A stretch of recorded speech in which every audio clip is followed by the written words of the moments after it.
Minecraft 2 is here, and it's called Hytale. And just like Minecraft, it is chock full of sweet, juicy lore. We've just got to explore a bit to find it. Hello Internet! Welcome to Game Theory, the show that one day will have an RPG sequel of its own. Okay, let me back up a bit. I've already made 2 sequel jokes and we're barely a minute into the episode. I should be clear. Hytale, the game we're talking about today, isn't really Minecraft 2. It's made by a completely different developer. It just looks very similar to Minecraft. It's actually an incredible story of passion and perseverance. The game began its development in 2015 with a bunch of members from the Minecraft server Hypixel, with funding from Riot Games. Sadly, Riot cancelled the game later that year, but the original creator managed to reacquire the rights and revived the game in November 2025, with the demo being released just a few weeks ago. And with such an inspirational story as that, I knew we at least had to give it a look. Plus, if you like Minecraft, this might as well be the sequel you've always wanted. Hytale really does improve on a lot of things that Minecraft has lacked over the years. You've got way more complex RPG leveling systems, more character customization. Okay, focus. Oh man. Focus. We got our guy. Yeah.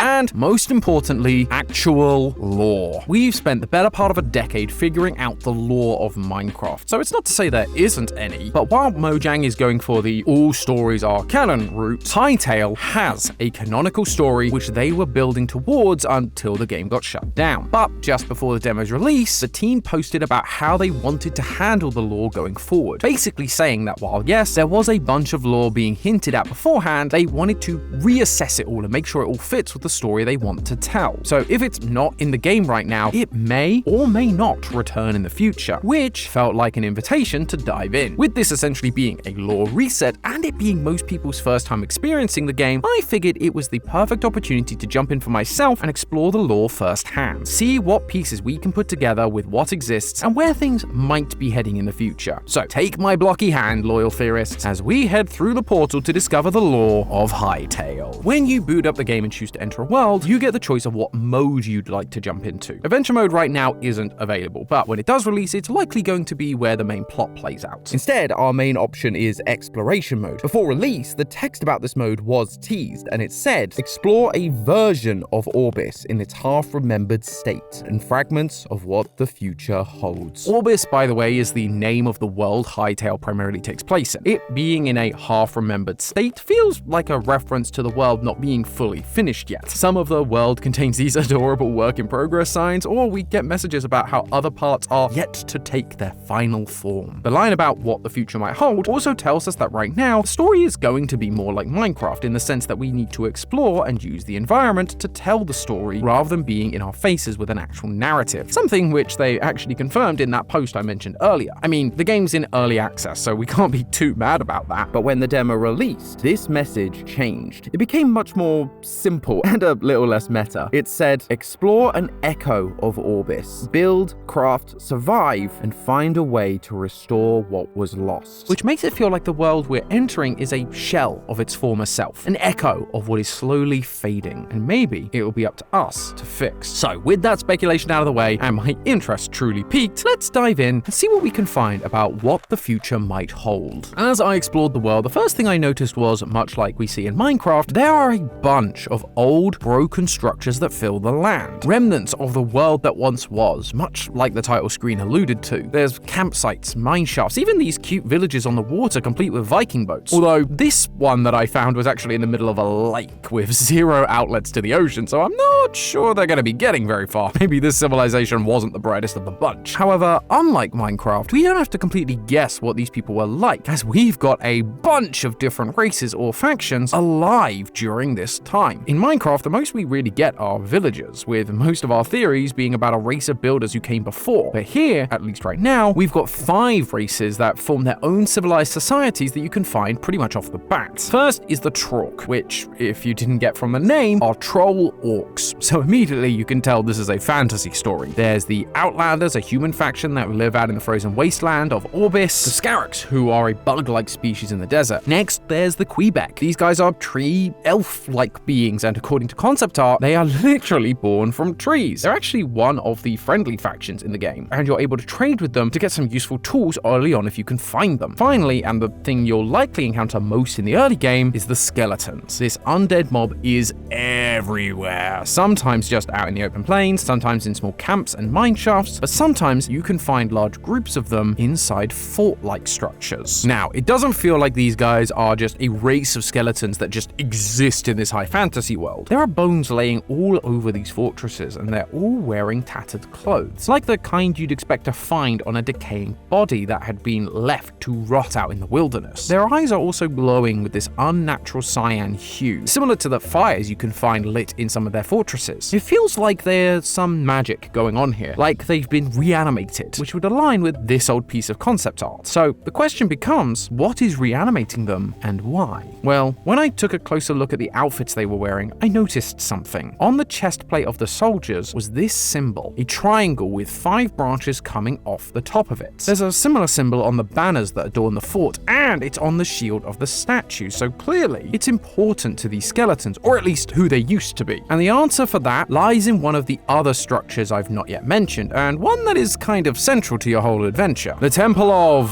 Supps? Wait, that's not naturally generated. Editor, did you sneak into my world again?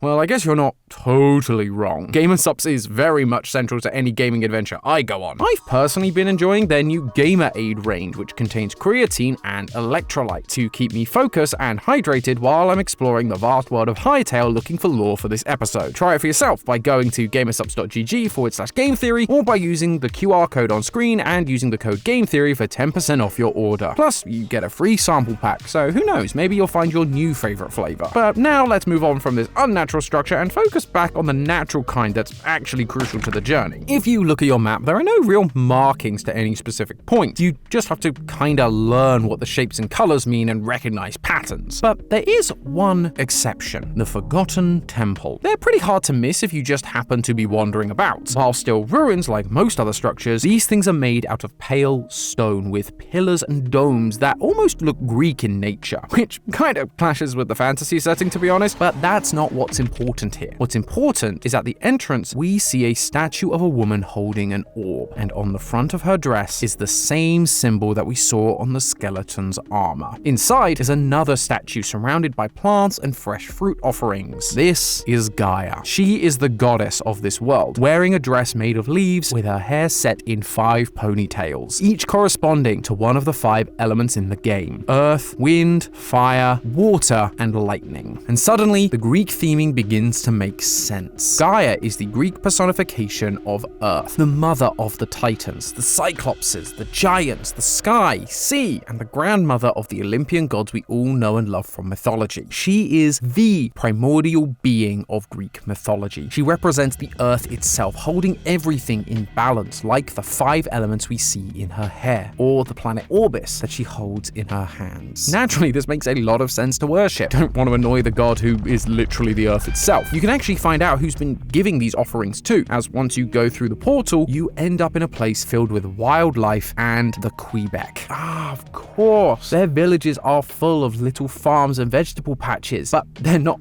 growing them just to survive, but to offer to Gaia. Clever little bit of environmental storytelling there, I gotta say. But while this place is beautiful and tranquil, some cogs started turning in my head. We saw the skeletons wearing armor that had Gaia's symbol on it, and they would attack us on sight. But here, the Quebec, the ones who are actively worshipping Gaia, aren't trying to harm us. So what's going on? Well, inside parts of the temple, we can see more statues of a knight with Gaia's symbol on it, just like the ones we found in the skeleton forts. These are apparently known as Orbis officers. While not much is known about them, for statues of them to be erected in her temples, it seems highly likely that they served Gaia directly, probably to help maintain the balance and order of Orbis, which means I was right earlier about these skeletons not being their own race, but reanimated warriors that fought for Gaia. That's why there are outposts with her symbol adorned across it, why they also have statues of Orbis officers, and why some of the skeletons are still adorned with armor containing Gaia's crest. They are the fallen officers of Gaia, and that actually tells us a lot about the world we're in now. Clearly, there has been some kind of war going on, and it's been going on for a long time. I mentioned earlier how Gaia's Greek archetype architecture seem to clash with the medieval setting of the game? Well, if you take a look at our own history, the ancient Greek period is widely considered to have ended in 146 BC, when the Roman Empire conquered Greece in the Battle of Corinth. Meanwhile, the medieval Greek period began with the east and west split of the Roman Empire in 395 AD. For this architecture to be crossing over like this, but for the same symbols to be used in both styles, means that the worship of Gaia and the war surrounding her have also been around for at least that long, which would explain the hundreds of skeletons and ruined buildings throughout the land. New civilizations rose, fought for Gaia, but ultimately always fell, only to be brought back as these living skeletons to fight for the opposing side, the side that is against Gaia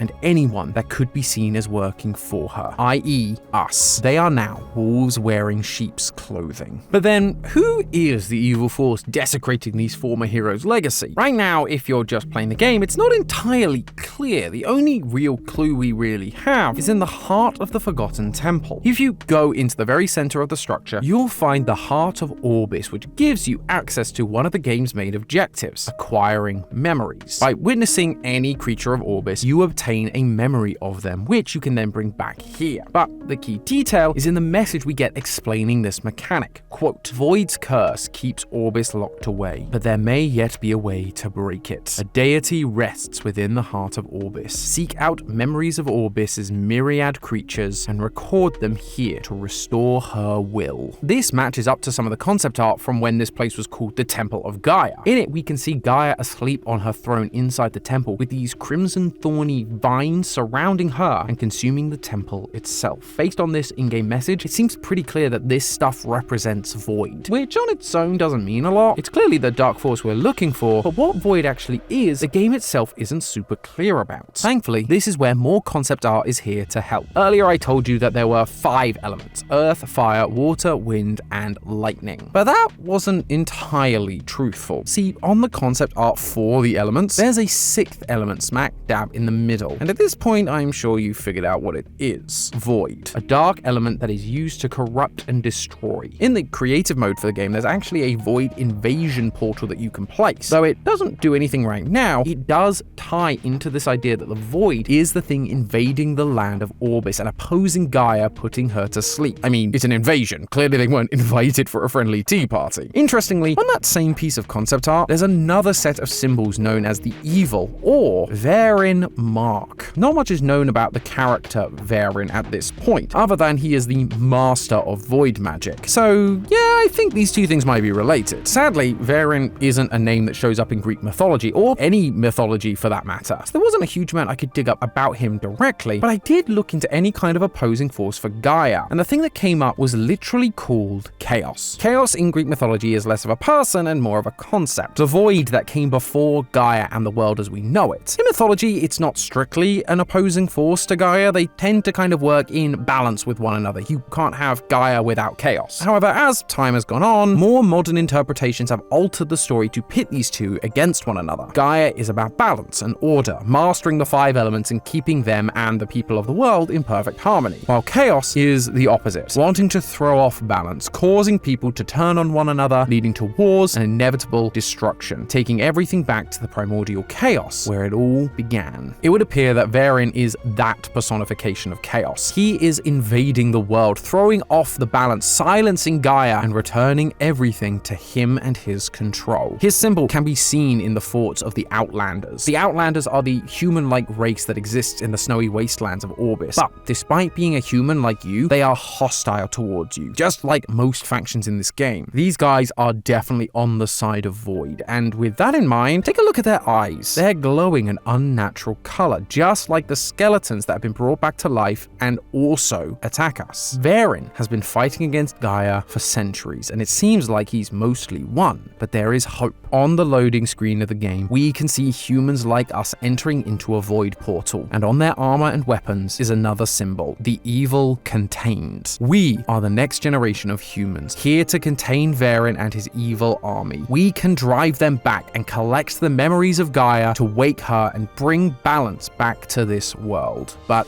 hey, that's just a theory. A game theory! Thanks for watching. World premiere on Game Theory. Minecraft's trees have lore now?